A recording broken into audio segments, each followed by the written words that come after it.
The Willows by Algernon Blackwood. Chapter 1. After leaving Vienna, and long before you come to Budapest, the Danube enters a region of singular loneliness and desolation, where its waters spread away on all sides regardless of a main channel, and the country becomes a swamp for miles upon miles, covered by a vast sea of low willow bushes.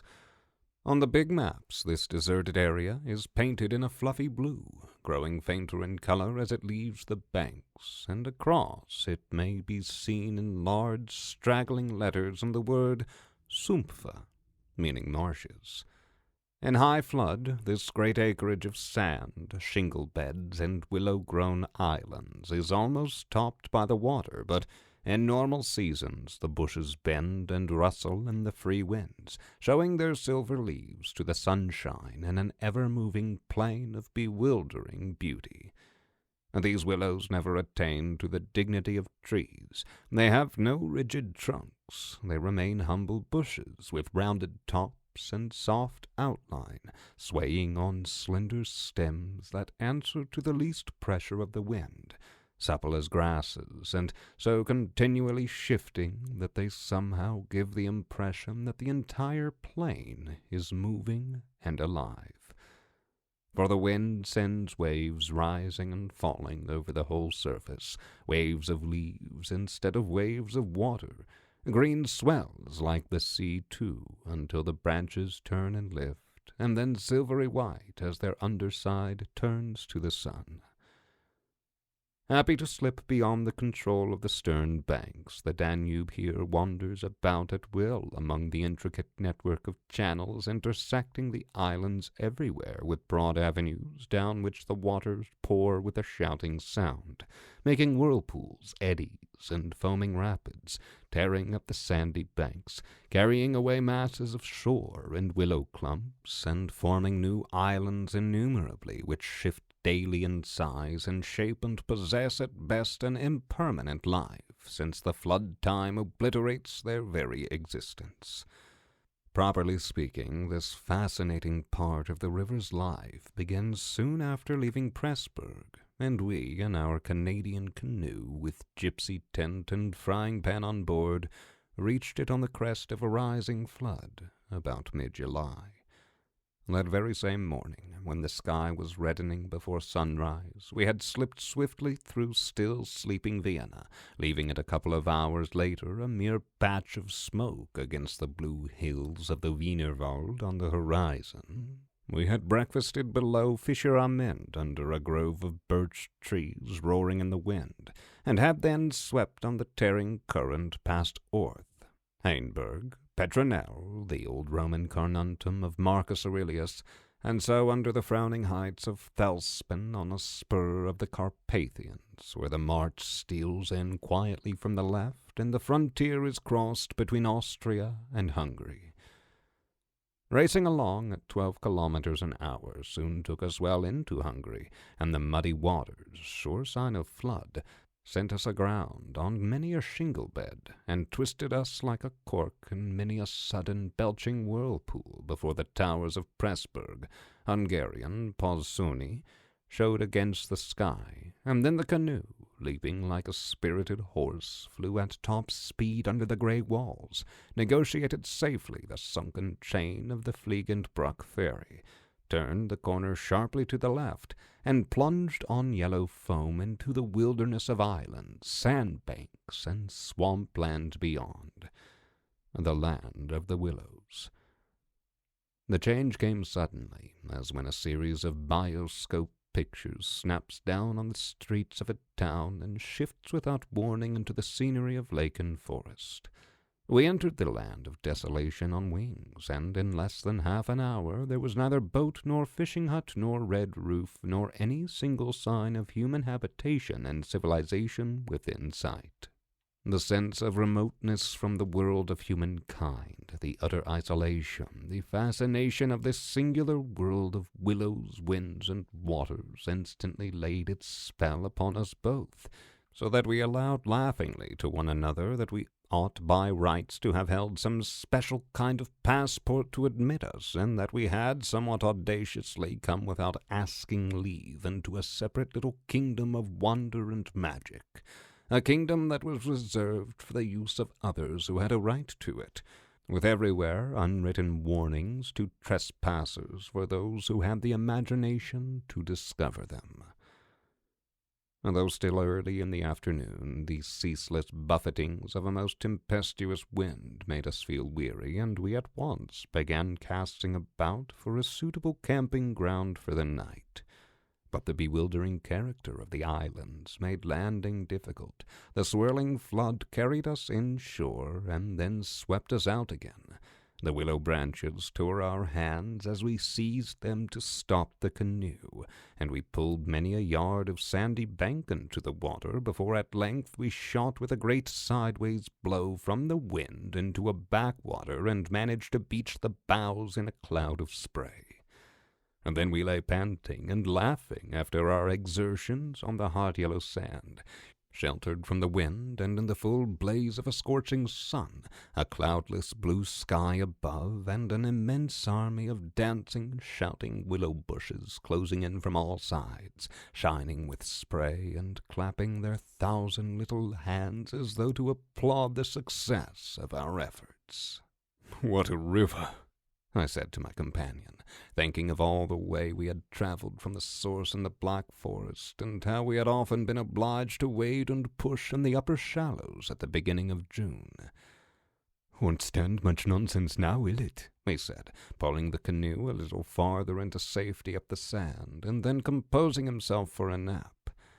I lay by his side, happy and peaceful in the bath of the elements, water, wind, sand, and the great fire of the sun, thinking of the long journey that lay behind us, and of the great stretch before us to the Black Sea, and how lucky I was to have such a delightful and charming travelling companion as my friend, the Swede. We had many similar journeys together, but the Danube, more than any other river I knew, impressed us from the very beginning with its aliveness. From its tiny bubbling entry into the world among the pinewood gardens of Donaueschingen until this moment when it began to play the great river game of losing itself among the deserted swamps, unobserved, unrestrained, it had seemed to us like following the growth of some living creature. Sleepy at first, but later developing violent desires as it became conscious of its deep soul, it rolled, like some huge fluid being, through all the countries we had passed, holding our little craft on its mighty shoulders, playing roughly with us sometimes, yet always friendly and well-meaning, till at length we had come inevitably to regard it as a great personage. How indeed could it be otherwise, since it told us so much of its secret life? At night we heard it singing to the moon as we lay in our tent, uttering that odd sibilant note peculiar to itself, and said to be caused by the rapid tearing of the pebbles along its bed, so great is its hurrying speed. We knew, too, the voice of its gurgling whirlpools, suddenly bubbling up on a surface previously quite calm, the roar of its shallows and swift rapids, its constant, steady thundering below, all mere surface sounds, and that ceaseless tearing of its icy waters at the banks. How it stood up and shouted when the rains fell flat upon its face, and how its laughter roared out when the wind blew upstream and tried to stop its growing speed. We knew all its sounds and voices, its tumblings and foamings, its unnecessary splashing against the bridges, that self-conscious chatter when there were hills to look on, the affected dignity of its speech when it passed through the little towns, far too important to laugh, and all these faint, sweet whisperings when the sun caught it fairly in some slow curve and poured down upon it till the steam rose. It was full of tricks, too, in its early life, before the great world knew it. There were places in the upper reaches among the Swabian forests where yet the first whispers of its destiny had not reached it, where it elected to disappear through holes in the ground, to appear again on the other side of the porous limestone hills and start a new river with another name, leaving so little water in its own bed that we had to climb out and wade and push the canoe through miles of shallows. And a chief pleasure in those early days of its irresponsible youth was to lie low like Brer Fox just before the little turbulent tributaries came to join it from the Alps, and to refuse to acknowledge them when in, but to run for miles side by side, the dividing line well marked, the very levels different, the Danube utterly declining to recognize the newcomer. Below Passau, however, it gave up this particular trick, for there the end comes in with a thundering power impossible to ignore, and so pushes and incommodes the parent river that there is hardly room for them in the long, twisting gorge that follows, and the Danube is shoved this way and that against the cliffs, and forced to hurry itself with great waves and much dashing to and fro, in order to get through in time. And during the fight our canoe slipped down from its shoulder to its breast and had the time of its life among the struggling waves. But the end taught the old river a lesson, and after Passau it no longer pretended to ignore new arrivals. This was many days back, of course, and since then we had come to know other aspects of the great creature, and across the Bavarian wheat plain of Straubing she wandered so slowly under the blazing June sun that we could well imagine only the surface inches were water, while below there moved, concealed as by a sickened mantle, a whole army of undines, passing silently and unseen down to the sea, and very leisurely, too, lest they be discovered. Much, too, we forgave her because of her friendliness to the birds and animals that haunted the shores. Cormorants lined the banks in lonely places in rows like short black pawlings. Grey crows crowded the shingled beds. Storks stood fishing in the vistas of shallower water that opened up between the islands, and hawks, swans, and marsh birds of all sorts filled the air with glinting wings and singing petulant cries. It was impossible to feel annoyed with the river's vagaries after seeing a deer leap with a splash into the water at sunrise and swim past the bows of the canoe, and often we saw fawns peering at us from the underbrush, or looked straight into the brown eyes of a stag as we charged full tilt round a corner and entered another reach of the river. Foxes, too, everywhere haunted the banks, tripping daintily among the driftwood and disappearing so suddenly that it was impossible to see how they managed it. But now, after leaving Pressburg, everything changed a little, and the Danube became more serious. It ceased trifling. It was halfway to the Black Sea, within seeming distance almost of other stranger countries where no tricks would be permitted or understood. It became suddenly grown up and claimed our respect and even our awe. It broke out into 3 arms, for one thing, that only met again 100 kilometers farther down, and for a canoe there were no indications which one was intended to be followed. "If you'll take a side channel," said the Hungarian officer we met in the Pressburg shop while buying provisions, "you may find yourselves, when the flood subsides, 40 miles from anywhere, high and dry, and you may easily starve. There are no people, no farms, no fishermen. I warn you not to continue. The river, too, is still rising, and this wind will increase." The rising river did not alarm us in the least, but the matter of being left high and dry by a sudden subsidence of the water might be serious, and we had consequently laid in an extra stock of provisions. For the rest, the officer's prophecy held true, and the wind, blowing down a perfectly clear sky, increased steadily till it reached the dignity of a westerly gale. It was earlier than usual when we camped, for the sun was a good hour or 2 from the horizon, and leaving my friends still asleep on the hot sand, I wandered about in desultory examination of our hotel. The island I found was less than an acre in extent, a mere sandy bank standing some 2 or 3 feet above the level of the river. The far end, pointing into the sunset, was covered with flying spray, which the tremendous wind drove off the crests of the broken waves. It was triangular in shape, with the apex upstream. I stood there for several minutes, watching the impetuous crimson flood bearing down with a shouting roar, dashing in waves against the bank as though to sweep it bodily away, and then swirling by in 2 foaming streams on either side. The ground seemed to shake with the shock and rush, while the furious movement of the willow bushes as the wind poured over them increased the curious illusion that the island itself actually moved. Above, for a mile or 2, I could see the great river descending upon me. It was like looking up the slope of a sliding hill, white with foam, and leaping up everywhere to show itself to the sun. The rest of the island was too thickly grown with willows to make walking pleasant, but I made the tour nevertheless. From the lower end the light, of course, changed, and the river looked dark and angry. Only the backs of the flying waves were visible, streaked with foam, and pushed forcibly by the great puffs of wind that fell upon them from behind.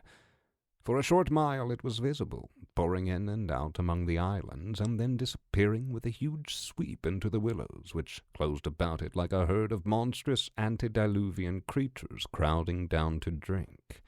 They made me think of gigantic sponge-like growths that sucked the river up into themselves.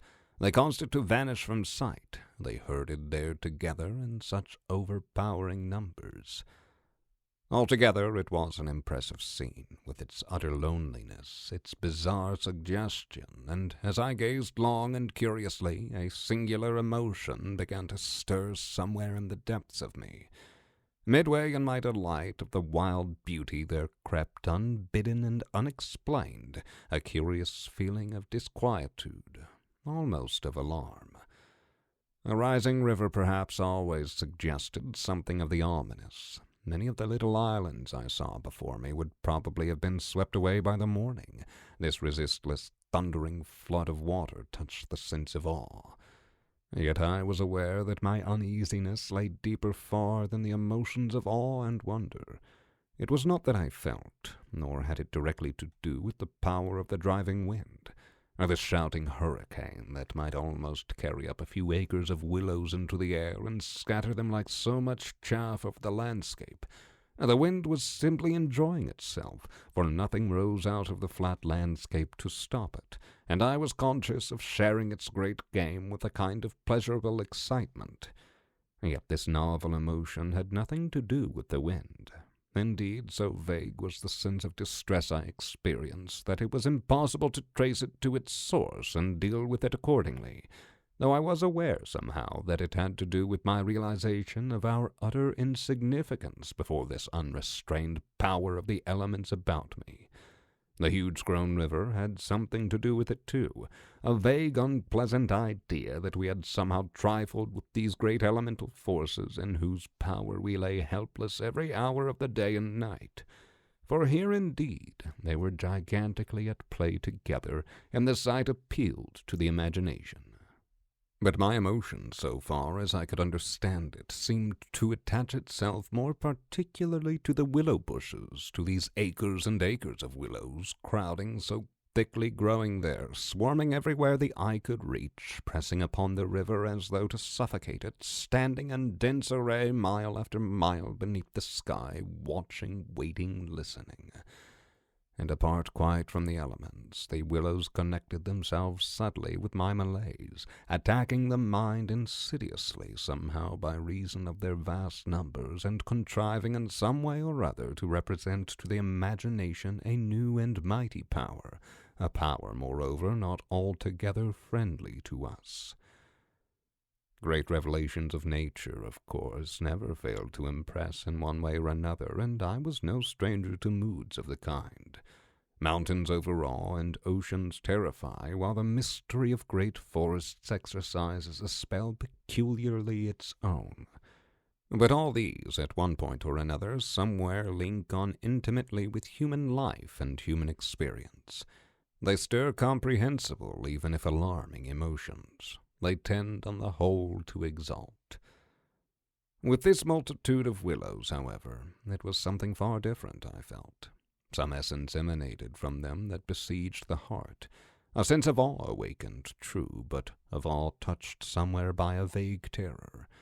And their serried ranks, growing everywhere darker about me as the shadows deepened, moving furiously yet softly in the wind, woke in me the curious and unwelcome suggestion that we had trespassed here upon the borders of an alien world, a world where we were intruders, a world where we were not wanted or invited to remain, where we ran grave risks, perhaps. The feeling, however, though it refused to yield its meaning entirely to analysis, did not at the time trouble me by passing into menace.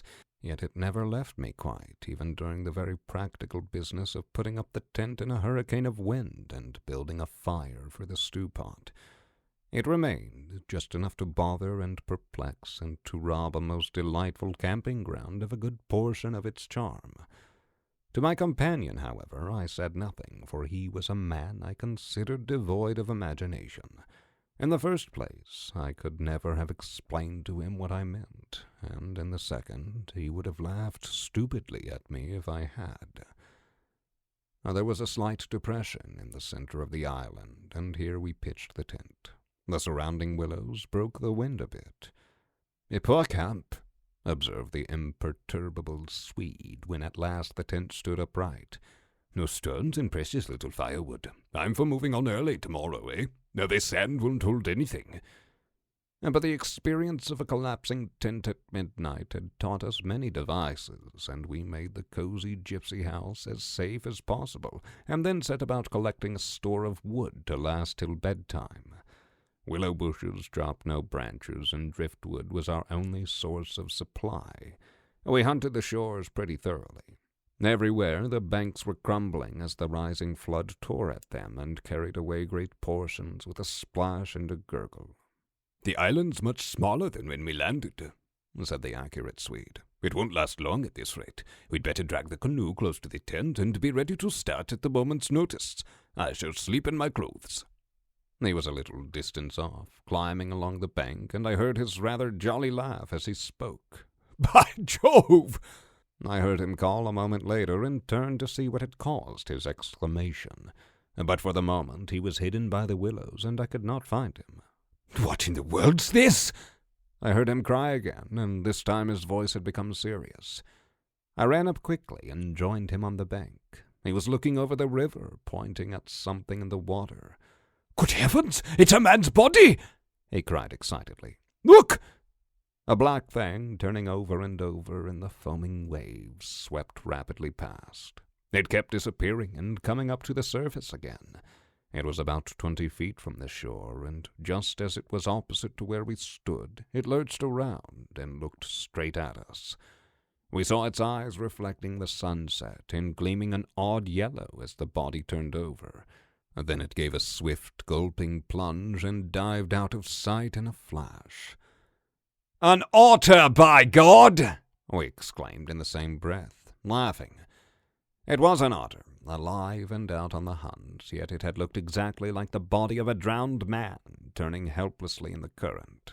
Far below it came to the surface once again, and we saw its black skin, wet and shining in the sunlight. Then, too, just as we turned back, our arms full of driftwood, another thing happened to recall us to the riverbank. This time it really was a man, and what was more, a man in a boat. Now, a small boat on the Danube was an unusual sight at any time, but here in this deserted region, and at flood time, it was so unexpected as to constitute a real event. We stood and stared. Whether it was due to the slanting sunlight or the refraction from the wonderfully illuminated water, I cannot say, but whatever the cause, I found it difficult to focus my sight properly upon the flying apparition. It seemed, however, to be a man standing upright in a sort of flat-bottomed boat, steering with a long oar, and being carried down the opposite shore at tremendous pace.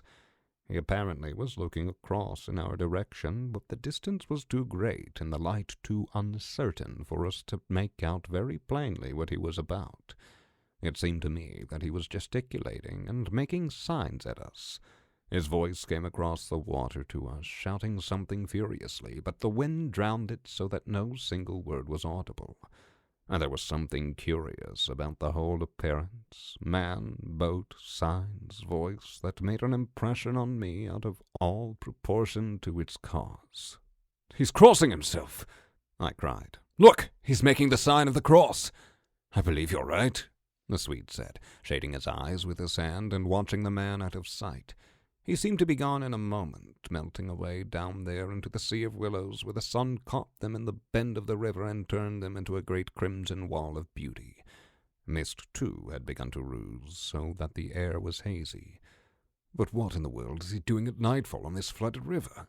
I said, half to myself. "Where is he going at such a time, and what did he mean by his signs and shouting? Do you think he wished to warn us about something?" "He saw our smoke and thought you were spirits, probably," laughed my companion. "These Hungarians believe in all sorts of rubbish. You remember the shopwoman at Pressburg warning us that no one ever landed here because it belonged to some sort of beings outside man's world. I suppose they believe in fairies and elementals, possibly demons too, and that peasant in the boat saw people on the island for the first time in his life," he added after a slight pause, "and it scared him, that's all."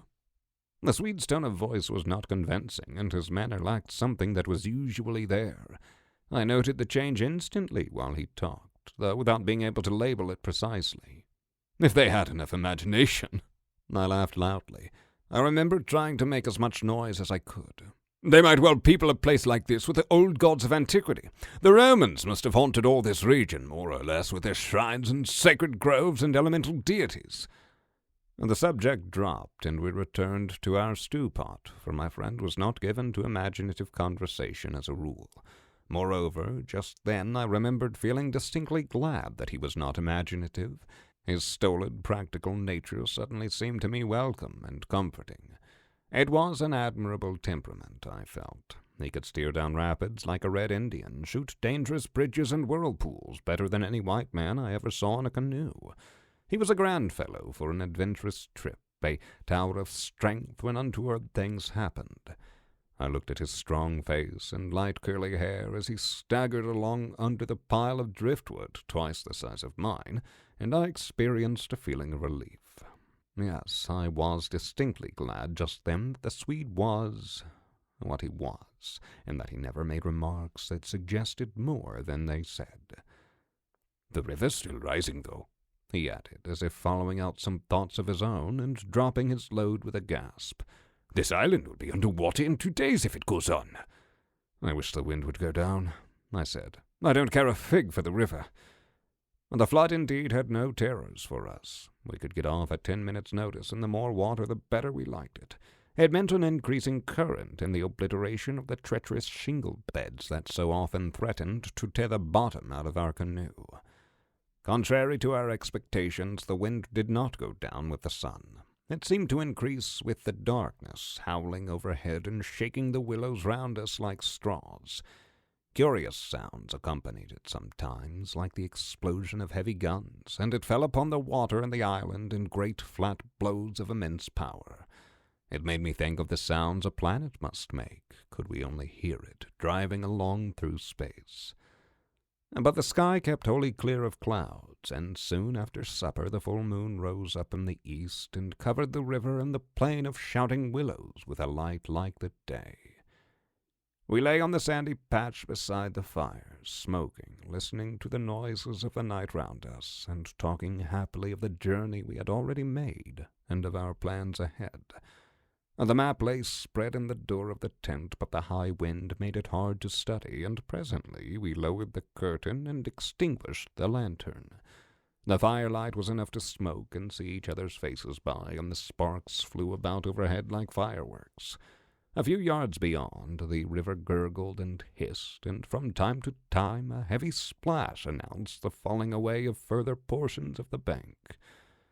Our talk, I noticed, had to do with the faraway scenes and incidents of our first camps in the Black Forest, or of other subjects altogether remote from the present setting, for neither of us spoke of the actual moment more than was necessary, almost as though we had agreed tacitly to avoid discussion of the camp and its incidents.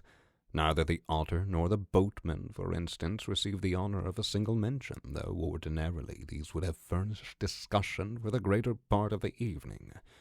They were, of course, distinct events in such a place. The scarcity of wood made it a business to keep the fire going, for the wind that drove the smoke in our faces wherever we sat helped at the same time to make a forced draught. We took it in turn to make some foraging expeditions into the darkness, and the quantity the Swede brought back always made me feel that he took an absurdly long time finding it, for the fact was I did not care much about being left alone, and yet it always seemed to be my turn to grub about among the bushes or scramble along the slippery banks in the moonlight. And the long day's battle with wind and water, such wind and such water, had tired us both, and an early bed was the obvious program. Yet neither of us made the move for the tent. We lay there, tending the fire, talking in desultory fashion, peering about us into the dense willow bushes and listening to the thunder of wind and river. The loneliness of the place had entered our very bones, and silence seemed natural, for after a bit the sound of our voices became a trifle unreal and forced. Whispering would have been the fitting mode of communication, I felt, and the human voice, always rather absurd amid the roar of the elements, now carried with it something almost illegitimate. It was like talking out loud in church, or in some place where it was not lawful, perhaps not quite safe, to be overheard. The eeriness of this lonely island, set among a million willows, swept by a hurricane and surrounded by hurrying deep waters, touched us both, I fancy. Untrodden by man, almost unknown to man, it lay there beneath the moon, remote from human influence, on the frontier of another world, an alien world, a world tenanted by willows only, and the souls of willows. And we, in our rashness, had dared to invade it, even to make use of it. Something more than the power of its mystery stirred in me as I lay on the sand, feet to fire, and peered up through the leaves at the stars. For the last time, I rose to get firewood. "When this is burnt up," I said firmly, "I shall turn in," and my companion watched me lazily as I moved off into the surrounding shadows. For an unimaginative man, I thought he seemed unusually receptive that night, unusually open to suggestion of things other than sensory. He, too, was touched by the beauty and loneliness of the place. I was not altogether pleased, I remember, to recognize this slight change in him, and instead of immediately collecting sticks, I made my way to the far point of the island where the moonlight on plain and river could be seen to better advantage. The desire to be alone had come suddenly upon me. My former dread returned in force, and there was a vague feeling in me I wished to face and probe to the bottom. When I reached the point of sand jutting out among the waves, the spell of the place descended upon me with a positive shock. No mere scenery could have produced such an effect. There was something more here, something to alarm. I gazed across the waste of wild waters. I watched the whispering willows. I heard the ceaseless beating of the tireless wind, and one and all, each in its own way, stirred in me the sensation of a strange distress. But the willows especially, for ever they went on, chattering and talking among themselves, laughing a little, shrilly crying out, sometimes sighing, but what it was they made so much to do about belonged to the secret life of the great plain they inhabited, and it was utterly alien to the world I knew, or to that of the wild yet kindly elements. They made me think of a host of beings from another plane of life, another evolution altogether perhaps, all discussing a mystery known only to themselves. I watched them moving busily together, oddly shaking their big bushy heads, twirling their myriad leaves, even when there was no wind. They moved of their own will, as though alive, and they touched by some incalculable method my own keen sense of the horrible. There they stood in the moonlight, like a vast army surrounding our camp, shaking their innumerable silver spears defiantly, formed all ready for an attack. The psychology of places, for some imaginations at least, is very vivid. For the wanderer especially, camps have their note either of welcome or rejection. At first it may not always be apparent, because the busy preparations of tent and cooking prevent, but with the first pause, after supper usually, it comes and announces itself.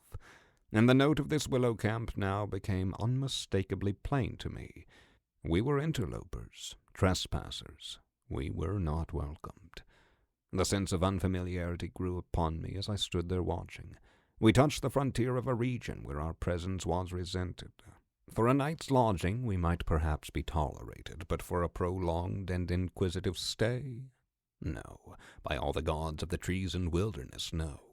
We were the first human influences upon this land, and we were not wanted. The willows were against us. Strange thoughts like these, bizarre fancies born I know not whence, found lodgment in my mind as I stood listening. What, I thought, if, after all, these crouching willows proved to be alive, if suddenly they should rise up like a swarm of living creatures, marshaled by the gods whose territory we had invaded, sweep towards us off the vast swamps, booming overhead in the night, and then settle down. As I looked, it was so easy to imagine they actually moved, crept nearer, retreated a little, huddled together in masses, hostile, waiting for the great wind that should finally start them a-running. I could have sworn their aspect changed a little, and their ranks deepened and pressed more closely together. The melancholy shrill cry of a night bird sounded overhead, and suddenly I nearly lost my balance as the piece of bank I stood upon fell with a great splash into the river, undermined by the flood. I stepped back just in time and went on hunting for firewood again, half laughing at the odd fancies that crowded so thickly into my mind and cast their spell upon me. I recalled the Swede's remark about moving on the next day, and I was just thinking that I fully agreed with him when I turned with a start and saw the subject of my thoughts standing immediately in front of me. He was quite close. The roar of the elements had covered his approach. "You've been gone so long," he shouted above the wind. "I thought something must have happened to you." But there was that in his tone, and a certain look in his face as well, that conveyed to me more than his usual words, and in a flash I understood the real reason for his coming. It was because the spell of the place had entered his soul too, and he did not like being alone. "River's still rising," he cried, pointing to the flood in the moonlight. "And the wind's simply awful." He always said the same things, but it was the cry for companionship that gave the real importance to his words. "Lucky," I cried back. "Our tent's in the hollow. I think it'll hold all right." I added something about the difficulty of finding wood in order to explain my absence, but the wind caught my words and flung them across the river so that he did not hear, but just looked at me through the branches, nodding his head. "Lucky if we get away without disaster," he shouted, or words to that effect, and I remember feeling half angry with him for putting the thought into words, for it was exactly what I felt myself. There was disaster impending somewhere, and the sense of presentiment lay unpleasantly upon me. We went back to the fire and made a final blaze, poking it up with our feet. We took a last look around. But for the wind, the heat would have been unpleasant. I put this thought into words, and I remember my friend's reply struck me oddly, that he would rather have the heat, the ordinary July weather, than this diabolical wind. Everything was snug for the night, the canoe lying turned over beside the tent, with both yellow paddles beneath her, the provision sack hanging from a willow stem, and the washed-up dishes removed to a safe distance from the fire, all ready for the morning meal. We smothered the embers of the fire with sand, and then turned in. The flap of the tent door was up, and I saw the branches and the stars in the white moonlight. The shaking willows and the heavy buffetings of the wind against our taut little house were the last things I remember as sleep came down and covered all with its soft and delicious forgetfulness. I hope you have enjoyed this reading of Algernon Blackwood's The Willows, Chapter 1. I would very much appreciate it if you were to like and follow my page, and if you were to share it with your friends if they're into this sort of thing. Thank you very much for listening, and I look forward to you returning for Chapter 2.